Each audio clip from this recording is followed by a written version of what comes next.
Welcome into OutKick the show. I am your fearless leader, Clay Travis. I hope all of you are having a fantastic Tuesday, wherever you may be across this great country or around this great land. We got a lot to talk about. I'm going to talk about the NFL Week 2. A reminder for everybody out there, Monday is OutKick Reacts to the college football weekend that was. Tuesday on this show, I react to the full weekend that was in the NFL. And so that'll be the sort of setup that we have throughout the season, with the possible exception of the end of the year when there are no college football games. I'll react to more NFL games on Monday, just FYI. So if you're a diehard NFL guy and you're like, what did Clay think about the games, all that stuff, this will be the lead every single Tuesday during the fall that we are doing an OutKick the show, because we'll have every single game to be able to react to by Tuesday, including last night, 2 Monday Night Football games. So I want to start off here with last night's Monday Night Football games. The Saints get to 2-0. Congratulations to New Orleans, a close win over the Panthers. I still believe that Bryce Young is going to be a solid player, but right now the Saints have opened up a 2-0 season with Derek Carr. That seems to be a decent transition that has gone so far, although they've got 2 close wins and the offense hasn't been that great.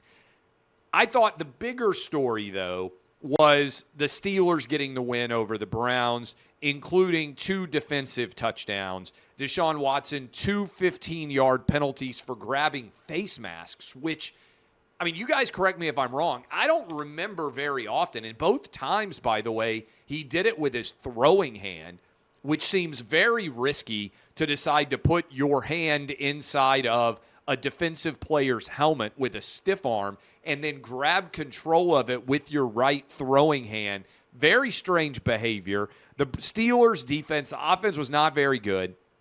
Steelers' defense found a way to win. And I wanted to hit you guys with this because I saw these numbers that were shared. And this is from Roger Sherman, who writes a lot about the NFL, I believe still for The Ringer. Maybe he's at ESPN. I'm not sure where he is, so apologies for not knowing exactly where he is. But I wanted to make sure that I gave credit for these numbers. Out of 35 quarterbacks with 200 passing attempts since the start of the 2022 season, Deshaun Watson, these are again from Roger Sherman, is 33 overall in yards per attempt, just below Carson Wentz. He's 33rd in passer rating, just below Davis Mills. He's 33rd overall in any attempts. He is 34th in sack rate, 34th in completion percentage, and 30th in success rate. Again, that's out of 35 quarterbacks with at least 200 passing attempts. Deshaun Watson right now is an unmitigated disaster. And he's being paid as if he is one of the best quarterbacks in the NFL. Now, to be fair, he only has played, 6 games last year, 2 games this year. He's coming up on a full half season of data. Maybe sitting out for that year and a half, the controversy surrounding the massage-related incidents, maybe he's still got a next level that he can get to. But out of 35 quarterbacks to be ranked 33rd, 33rd, 33rd, 34th, 34th, 30th in the most important statistical categories for a quarterback, the early returns of the Cleveland Browns deal that they signed with Deshaun Watson suggest that they may have, given what they spent, signed the worst quarterback deal in the history of the NFL. I believe that there is $250 million guaranteed to Deshaun Watson, and he is 33rd, 33rd, 33rd, 34th, 34th, 30th out of 35 qualifying quarterbacks in passing data since the start of the 2022 season. That is devastating. And if I am right now a Browns fan, I am super nervous about what's happening, and that's even before Nick Chubb were injured, Now the Browns don't have a reliable running threat and a guy who's a really good receiver out of the backfield. Nick Chubb has had very tough injury issues in his career, and it appears that he is going to be out for another season. So that is what I would say about that game. Ravens got to 2-0 against the Bengals since Joe Burrow signed this monster contract, the biggest contract in the history of the NFL. The Bengals offense has been awful. They're sitting at 0-2 now. They started slow last year. So if you're a Bengals fan, you're sitting around, you're like, what's up with Jamar Chase? What's up with Joe Burrow? How is this offense performing at this level? You can take a breath and say, okay, they were really bad to start the season last year. They really got things rolling. They won whatever it was in a row, and they were rolling into the playoffs. So maybe they're going to get the ship righted and perform better. Little bit ominous, though, to start off 0-2 in the division. Browns beat them, and now the Ravens beat them. It's tough to come back in your division when you're the last place team in the division after 2 weeks. Again, general numbers, if you start off 0-2, you have around a 10% chance to make the playoffs. So I would be a little bit concerned about that. The Bengals, so we'll see. The Bills bounced back from a devastating loss and poor performance against the Jets to absolutely stomp the Raiders 38-10. As bad as he was in week 1, Josh Allen was stupendous in week 2, 38-10 win. I still believe that the Bills are the best team in the AFC East. Yes, even better than the Dolphins, who we will talk about in a little bit.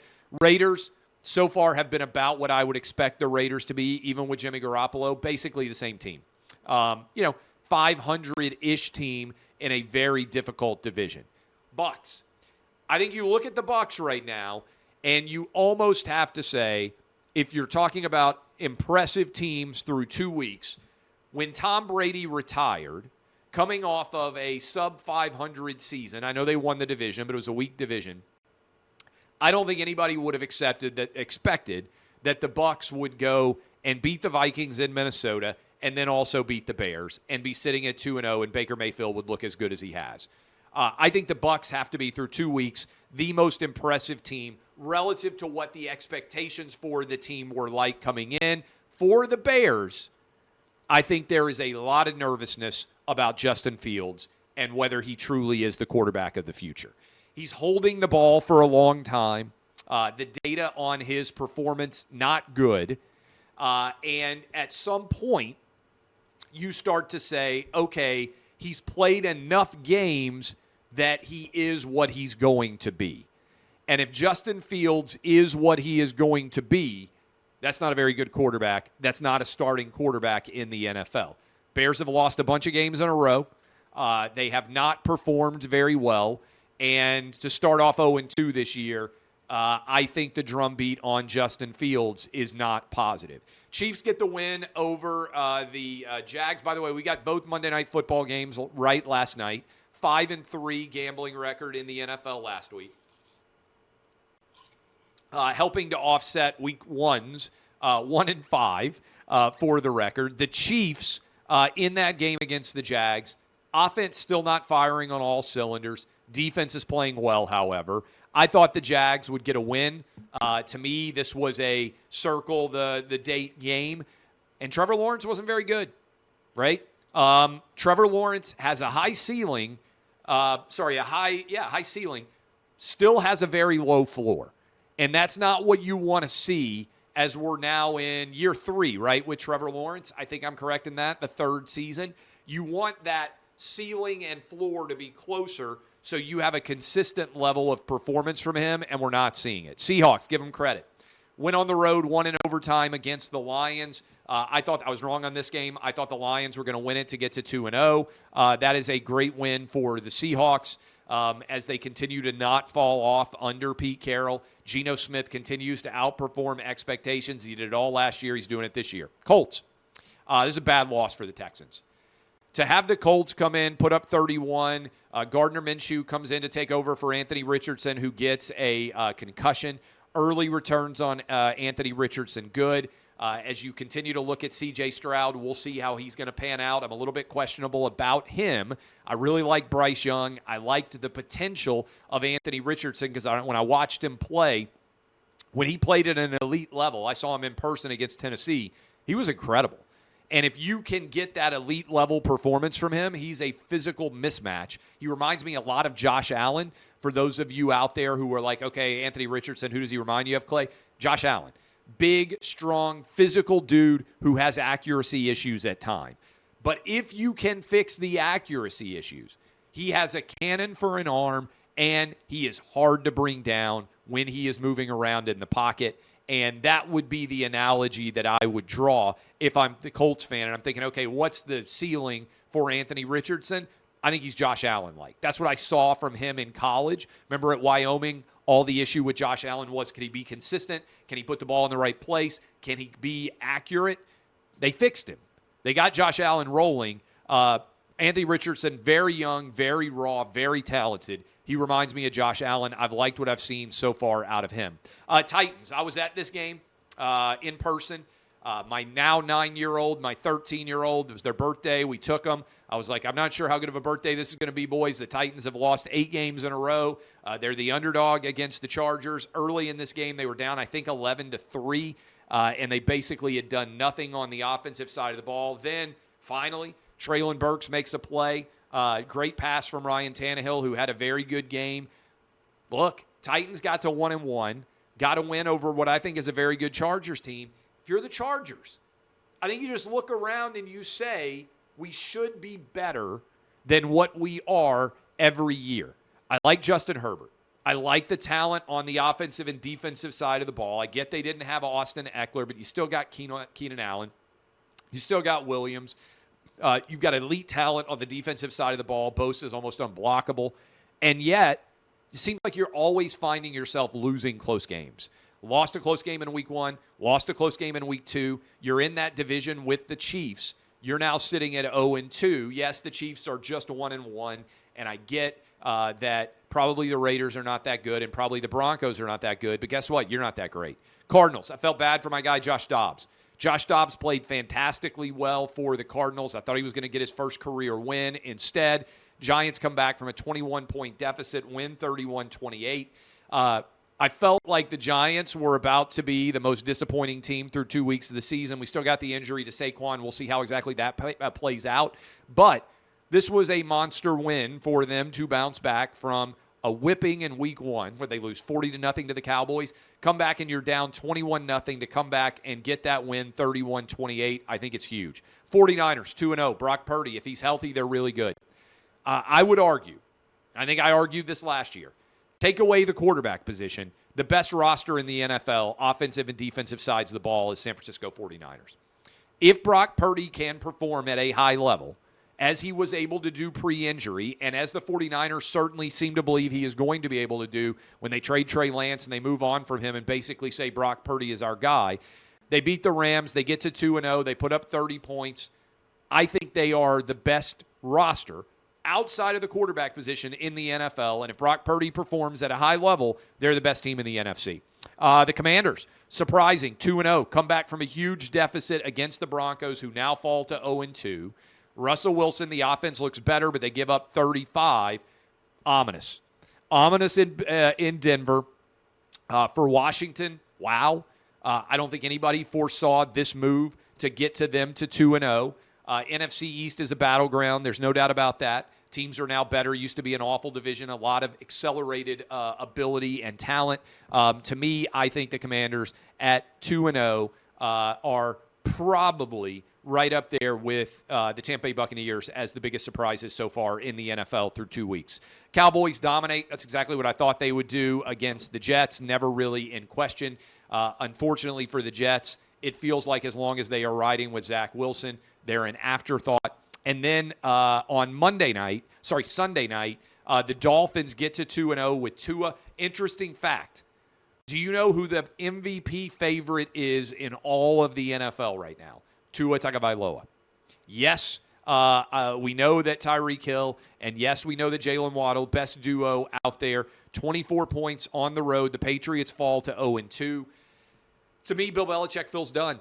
He doesn't seem to be sold on Mac Jones. Patriots got down early again. Were not able to mount a comeback. I think the Patriots, I told you this, maybe not now that the Jets are back to having to use Zach Wilson, but I think the Patriots have a monster deficit compared to the Bills and compared to the Dolphins in the AFC East. And the Jets hadn't had the injury to Aaron Rodgers. I think the Patriots would be the worst team in the AFC East. So there is my analysis through week 2 of everybody in the NFL. Reminder on Thursday, every Thursday this week, this season, I will have my NFL OutKick 6-pack. Those are my 6 best bets. Again, we went 3-3 on the 6, added 2 winners last night, 5-3 this week. Last week we were a disaster, 1-5.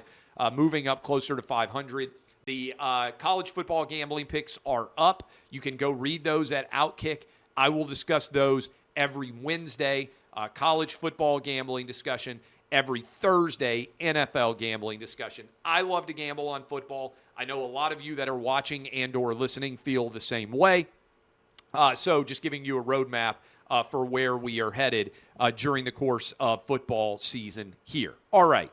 Let's dive into I just gave you all my NFL reactions. Mel Tucker yesterday, right after we finished the show, news came out from Michigan State that they were going to fire Mel Tucker for cause. He then responded, Mel Tucker did, and I believe I have got his response flagged. And I think it is worth discussing what Mel Tucker had to say. In fact, I want to read Mel Tucker's comments personally because I do think this is significant. Here's what Mel Tucker said, and I'm going to read pertinent parts.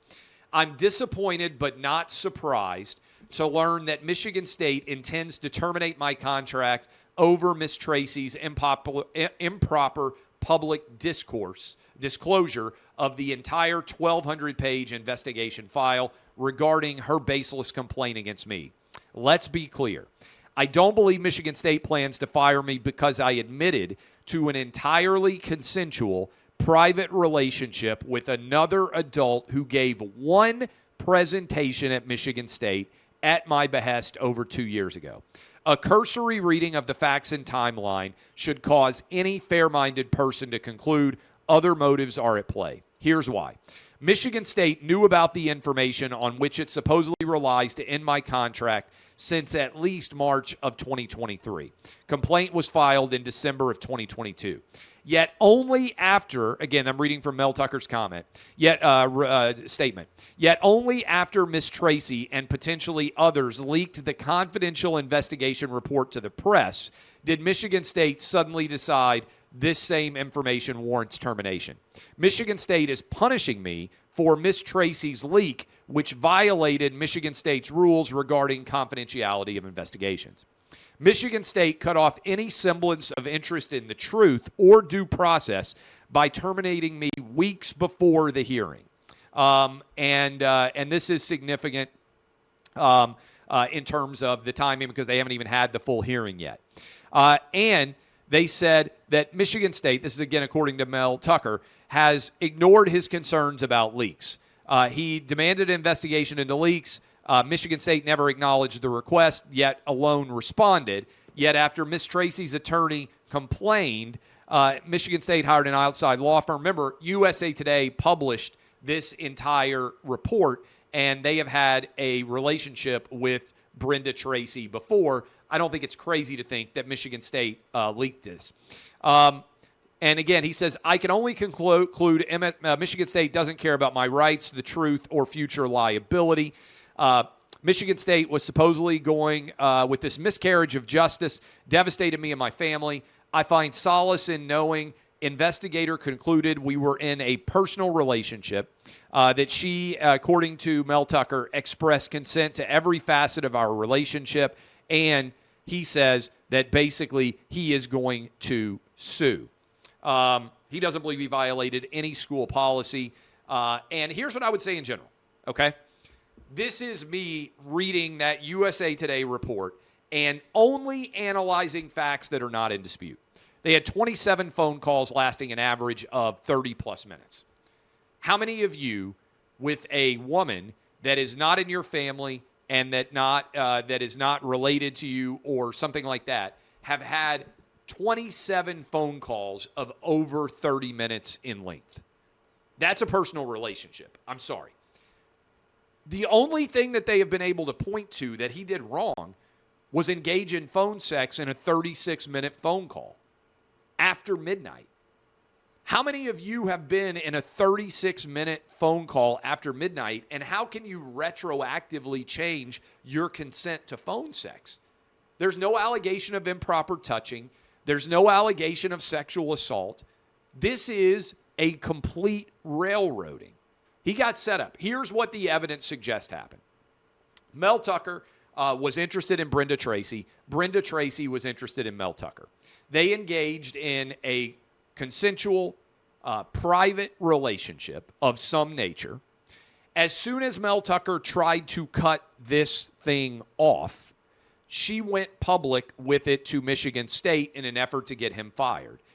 She wanted a sounds to me like she wanted a relationship with him, and as soon as he decided he didn't want a relationship with her, she went out there and tried to end this relationship and end his ability to have a job, right? After he decided, I don't want to be in a relationship, she was vindictive, she was a woman scorned, and she went after him. That's what the data reflects, in my opinion, right now, okay? So, 27 phone calls, average length over 30 minutes, 36-minute phone call for the phone sex. She claims she froze and couldn't hang up. I think all of that's a lie, okay?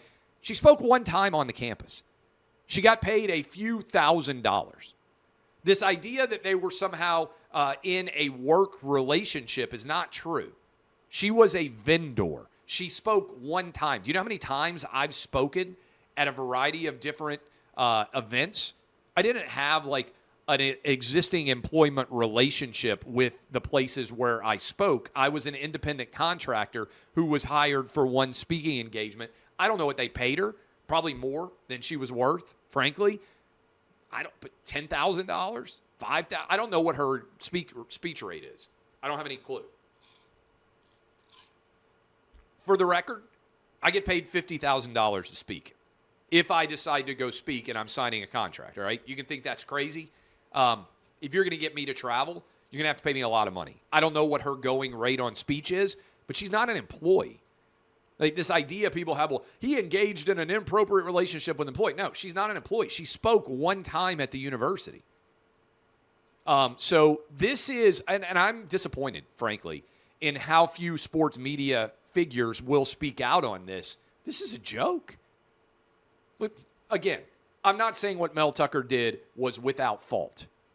But are you telling me that Michigan State is within their rights to terminate an $80 million contract because he engaged in consensual phone sex with someone he wasn't married to when evidently his own marriage was estranged? That is, there was not an ongoing relationship there in a traditional marital sense. I think it's a bad precedent. I think it's an awful precedent. The idea being that you're going to investigate every private relationship that your coach is engaged in, and if somebody decides retroactively they didn't like a phone call, that you're going to terminate an $80 million contract as a result of that? Again, if Michigan State decides they don't want him to be the coach anymore, I think that's a bad standard to set, right? I think there's a huge percentage of college coaches that have engaged in affairs, whether you like that or not. The idea that your private relationships implicate whether you're allowed to be a college coach is crazy to me. Now, if he were accused of sexual assault, if he were accused of a crime of some nature, I would understand that in the context of the morals clause. But how do you retroactively claim you didn't consent to a phone sex call? And how do you use that as justification to fire somebody? It doesn't make any sense to me. And again, the only person who's even willing to say this? Me. Maybe I'm wrong. Tag me if anybody else in the world of sports or media in general that has a big audience. Has anybody else defended Mel Tucker? I haven't seen it. I would like to think there are others with substantial audiences. And people are afraid. And I think this ties in with the Russell Brand story too. Look, I do not know the details on the Russell Brand story. The idea that you can accuse somebody of sexual assault a decade after it happened, 15 years after it happened, and that immediately it's presumed to be true is crazy. I'm 44 years old. I've been married for almost 20 years. The idea that somebody could be like, hey, in 1998, Clay Travis raped me, and people would be like, oh, that sounds like it's serious? This is crazy talk. My understanding is these Russell Brand stories are a decade plus old. This is craziness, okay? And the idea that you immediately don't allow him to make a living anymore, I don't know what the world we're living in is. And I feel like the Brett Kavanaugh hearing was so much a part of this. The idea that you would believe someone based on their sex. Okay, she's a woman, hashtag believe all women or whatever it is, hashtag me too. Lady Justice is blind for a reason. Women lie. Men lie. White people lie. Black people lie. Asian people lie. Hispanic people lie. Gay people lie. Straight people lie. You can't use someone's identity as a proxy for whether they are telling the truth. This is why Lady Justice is blind. I feel like I'm taking crazy pills on these stories. Okay? Again, let me repeat. White people lie. Black people lie. Hispanic people lie. Asian people lie. Native American people lie. People who have different racial backgrounds all mixed in together, they lie. Men lie. Women lie. Gay people lie. Straight people lie. Trans people lie. Everybody lies. There is no identity that is uniquely the province of truth. What we are doing right now is engaging in the same flawed logic that used to characterize the Jim Crow South. Go back and read To Kill a Mockingbird, all right? Do you know what the premise of To Kill a Mockingbird was? Mayella Ewell, the white woman, told the truth because she's a white woman. Tom Robinson, the black guy, wasn't telling the truth because he was a black man. The entire premise of To Kill a Mockingbird rejects the idea of identity politics. That is why it is a classic of the American literary canon. Go back and read it. It is a refutation of the idea of identity politics, which characterized the life in the Jim Crow South, which was predicated on the idea that white people told the truth and black people lied. And by the way, an all-white jury was the determiner of that fact. Atticus Finch defended Tom Robinson, and all the evidence reflected that the black man was not guilty, and in fact, the white woman was a liar. The entire purpose of the book was to reject identity politics. We are now refuting the concept of To Kill a Mockingbird and reintroducing the idea of identity politics into our courtroom and into our national consciousness, where now you're supposed to look at the identity and make a decision based on what the truth is. Not based on the facts, which are undisputed and in evidence, but based on the identity of the individuals involved. That's wrong. That's the antithesis of a fair justice system. Again, it's a rejection of Lady Justice herself, who is blind, because we shouldn't be considering the people. We should be analyzing the facts. And when I look at the Mel Tucker thing, the reason why he's getting fired is because No one will call out the woman here who I believe is lying. That's what the evidence supports. And she's lying and costing Mel Tucker his job. And it's all based on identity politics. The reason why Russell Brand is getting railroaded, identity politics. We're just saying, not let's look at the evidence. We're saying let's consider the identity of the people who are telling the stories, and the identity of the story we respect and endorse the most is the one that's telling the truth. And that is everything that I'm opposed to. And that's why you got to stand on principle. And people get fired up, but I pretty much always stand on principle. And this is why I'm fired up about this other story here. Howard Stern is offended by Lauren Boebert, the dress that she wore. He spends a bunch of time saying, oh my God, she wore a titty dress. First of all, Howard Stern, you made a living putting hot chicks on the radio and having them make out. You were the definition of a guy who got influenced by a titty dress 25 years ago. If you saw Lauren Boebert in that dress, you would have said, damn, she should be the governor of Colorado. Why is she only a representative? She should be the Speaker of the House. She shouldn't just be a congresswoman. Did you see her in that dress? That's what Howard Stern would have said. Now, he's saying he's offended because she made out with somebody on a date.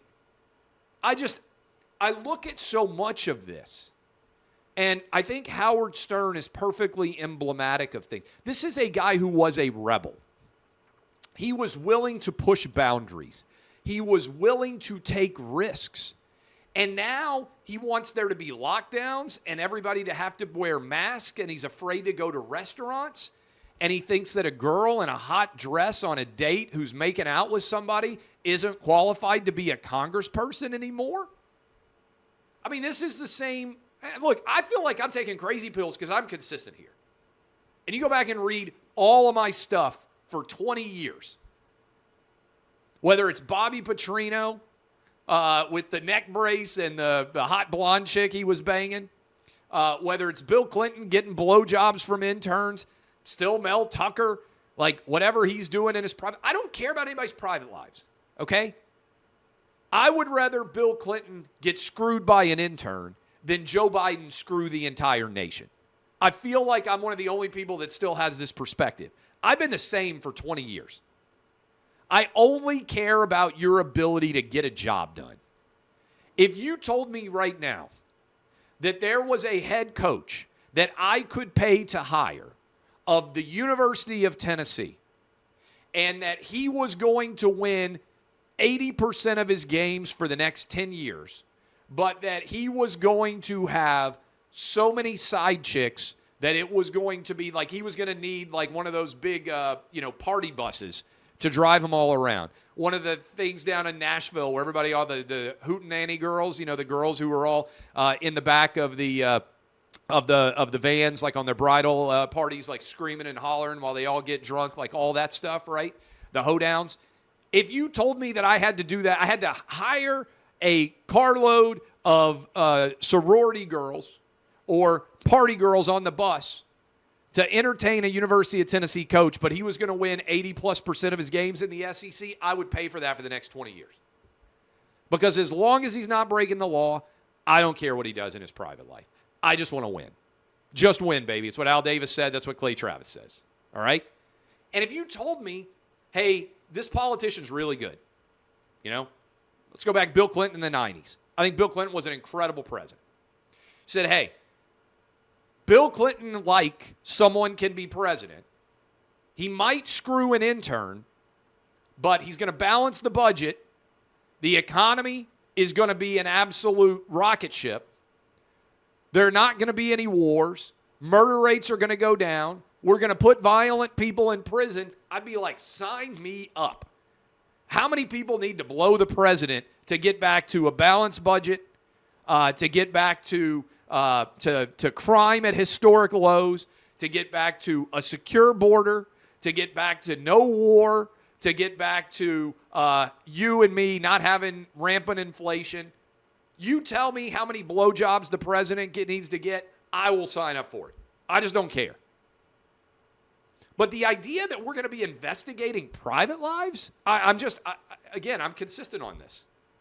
I think it's crazy. And the idea that in addition to investigating private lives, consensual in nature, that aren't crimes, we're going to decide who is punished and who isn't based on the identity of the involved, it's just wrong. And again, go back through 20 years of me in a public life, 19 years. I started writing online in 2004. I'm consistent. The criticism people get wrong about me is they say, oh, Clay Travis has changed. Like he at least, no. The reality is the country has gone insane.